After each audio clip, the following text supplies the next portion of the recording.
So let's talk about terminal cancer. Terminal cancer is cancer that has no treatment. There's no cure. So literally your team of doctors will throw spaghetti against the wall to see what sticks. It's not any kind of comfort that there's nothing that will treat your cancer. You'll never be in remission. You'll never have that day of ringing a bell. You will have cancer the rest of your life, however long or short it will be. Terminal cancer also means that it limits a lot of your options. If you need an organ transplant, not for a terminal patient.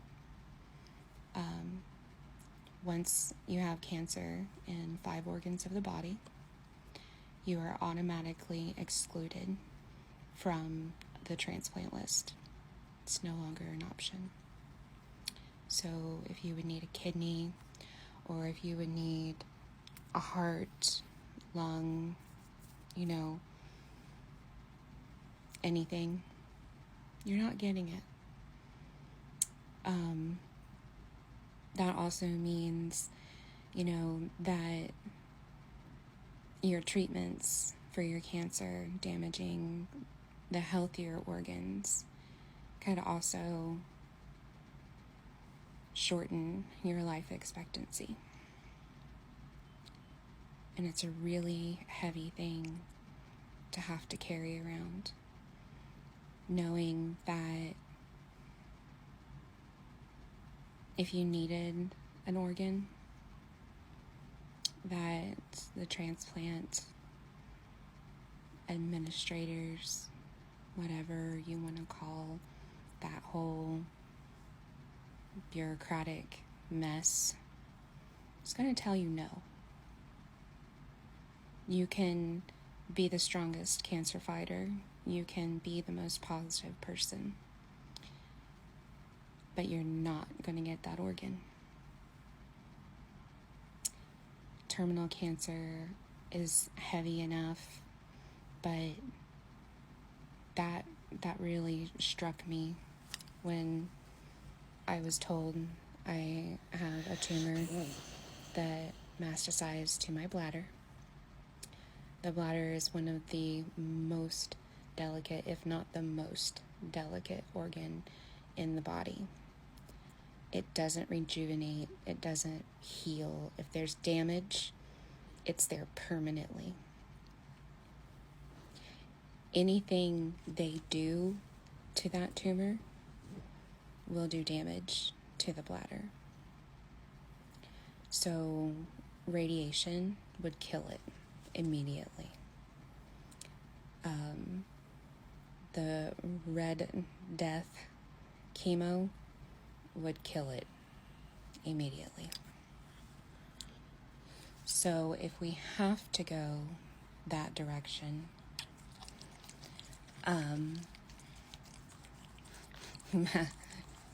my baby girl, she always wants to make sure mommy's okay. If we would have to go that direction, what does that mean? Well, that means you have to decide, would you rather have quality of life and have a bag to empty?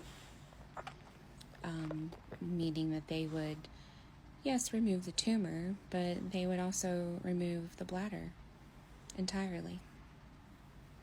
And that means a bag and a tube coming out of your body.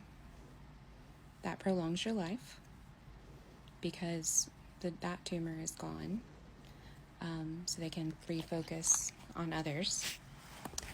Now she's moving. But that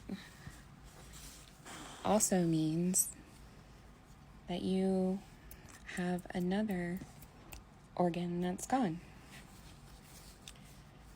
they've already taken, they've already done a partial hysterectomy.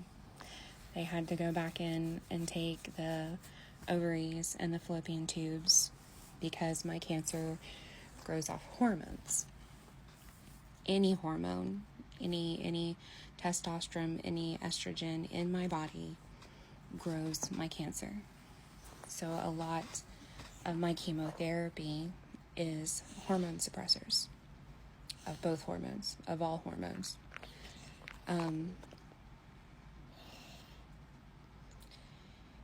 And vanity, which is, partially the wigs, kind of makes me pause on having my bladder removed, because trying to remove that tumor is going to damage the bladder. There's no ifs, ands, or buts. It's going to. And too much damage will kill the bladder. And if I opt to only have them remove the tumor and wait and see the damage, then I can develop more infections as the bladder dies to eventually be removed. But who knows how much damage that will be.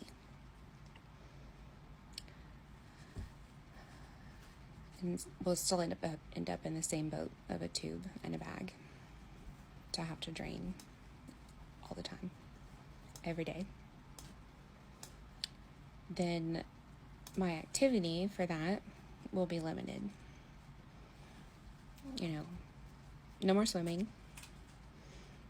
no more beach. Anything that can get into cracks and crevices of that tube is a no, because let's face it, we do not want to go septic from bacteria infection from that opening and die from that. I was given a 3 to 5 year life expectancy.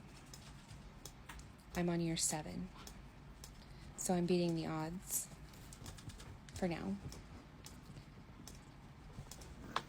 But then, do I shorten my very hard and long road?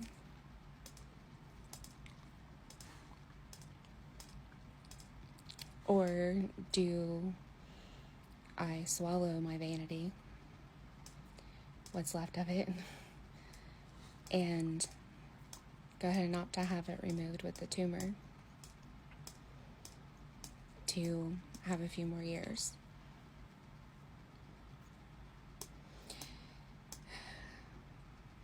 Everybody tells me, oh, you're strong, oh, you're brave, you're a miracle, you can make it. Yeah, but for how long? My body's tired. The pain is growing higher.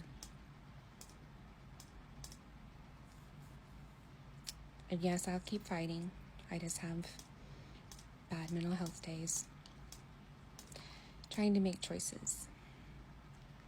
The next scans are in August, so we'll see what that does and watch for all of the symptoms that they told me to, so that we can see how much damage is going on with my bladder. I guess kind of go from there. Cancer patients, day by day, some days moment by moment, especially when you're fighting a terminal cancer. Thanks, guys.